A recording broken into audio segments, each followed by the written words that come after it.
I'm Lori Patrici with O'Reilly Media, and I'm here with Pamela Fox, Curriculum Engineer with Khan Academy. Hi, Pamela. Hi. So, I'm interested in education, especially what's happening with young folks and computer science, and that's, I understand, a big interest of yours as well. So tell me a little bit about how kids are using Khan Academy to learn programming, and is it primarily through school that they're being introduced to this material, or is it something independent or something that parents are actually encouraging? Well, it's interesting because Khan Academy is, it was originally made kind of as supplementary math, like educational videos, so people would use Khan Academy videos and exercises to try and teach themselves these math concepts that they weren't quite understanding in school. But now these days sometimes we have some classrooms that are completely kind of Khan based, where actually they're self-paced and the students will come in and they'll pick up and they'll keep working on their Khan curriculum from wherever they were in the last place. So they're very concentric. But then there's still a lot of people that they're going to traditional classes, the teacher's teaching them, and then they're going home and doing Khan on their own. Now for programming, we don't have programming as a required course in most schools. Right. So that means that the vast majority of people that are doing programming on our platform are doing it on the side as extra credit in a club. We have a lot of homeschooled students, a massive number of homeschooled students. And they create their little homeschooled clubs, and they have a lot of pride about being homeschooled. So yeah, right now, since programming isn't a core part of most curriculums in K-12, for most of the people, it's something that they're somehow doing on the side. I do know some teachers that actually are teaching full, programming classes using the curriculum. Mm-hmm. But unfortunately, we don't have that many programming teachers yet. So you're looking to expand that area? Yeah, we're hoping, we're trying to get, there's a lot of people working to try and get CS and in programming as a core part of education, trying to get it count as math requirement. I think maybe Texas just passed that. So code.org is working quite hard on that so that we can get more of this computer science education in the schools. And we're trying to just encourage teachers to just assign it on the side, because it's a really fun thing for people to do when they get done with other stuff. Because I don't know, programming's fun. Yeah, it is. So we just partnered with Donors Choose, which is DonorsChoose.org is a nonprofit that will give classroom rewards to help you improve your classroom. And so the deal is that for every female student that completes our whole JavaScript curriculum, they'll actually get a classroom reward that they can use to improve their classroom. So that'll hopefully give teachers even more motivation. Mm-hmm. To get their students right, if they have a nice incentive. Yeah, and also particularly to get their female students programming. So are kids typically learning a language? Do they want to start out by programming games? What sort of draws them? Are we teaching them computer science concepts, or just diving in and learning how to program by doing? It's a good question. There's a lot of debate about the right way to teach computer science and introduce programming. So our particular approach is that we're teaching JavaScript with Processing.js. So Processing.js is a library for drawing into the canvas tag and making like shapes and drawings and animations. And it's based on processing, which was a language originally created to teach artists and animators programming. So it's a very a visual output that you get. So it's very satisfying, because just with writing 5 commands, you can have a Christmas tree, mm-hmm. right, or a snowman. Right, which is really cool, and so that's what we're using, and because it's very motivating to be able to output something so visceral mm-hmm. with just a few lines of code, and we've seen that a lot of people seem to really like it, and it works nicely, because if you're into games, you could do games with it. If you're into telling stories, some people tell stories with it. There's this one student that creates this comic strip every week. Oh, great. About this hapless character. And if you're into drawing Disney characters, there's one girl who has drawn every Disney princess, and they are beautiful illustrations. I could not even illustrate that with a pen. And she's done them all with programs. And now she's made a princess generator, because she's realized how to generalize it. That's great. That's Yeah. great to hear that kids are getting involved and trying new innovative things.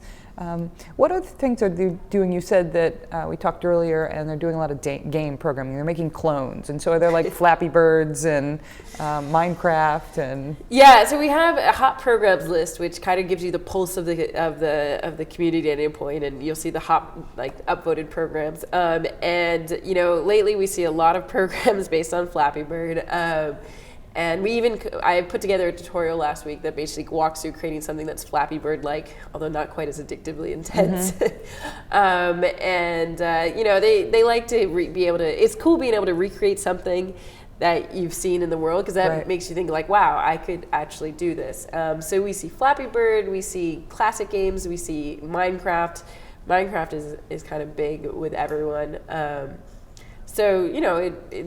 It's something that gives them drive to keep going, is being able to create the things that they've liked and seen in the world. Right, that's inspiring that kids are doing great things online and trying to improve themselves and become programmers. So what is the ratio sort of men to women or girls to boys? Are you seeing differences? We hear a lot that a lot of women aren't embracing computer science or programming. And are you seeing any positive changes on Khan Academy? So yeah, I actually ran the stats for this last week, and so what I saw is that in the programming curriculum, we have about 30% women and 70% men, or boys, girls, whatever. Right. So we still have a disparity between the number of people trying out the number of females trying out the curriculum versus males trying out the curriculum. So that's an issue. But then the interesting thing is that once they did try it out, I saw the same coding challenge completion rates for females versus males. So basically, once a female started one of our coding challenges, they were equally as likely to finish it as a male, right? So that indicates to me, because there's some people that actually say that, oh, well, females just inherently aren't as good at it, right? At least in the data that I was looking at, that wasn't true. So that says to me, like, well, if we can just get more of them starting it, then we're going to eventually get more females through all the way to the end, and maybe they'll get interested in computer science and go off, or maybe there'll just be something new that they know. So in a saying, we have various programs to try and get more females, like the Donors Choose one, where teachers actually get rewarded for encouraging their female students.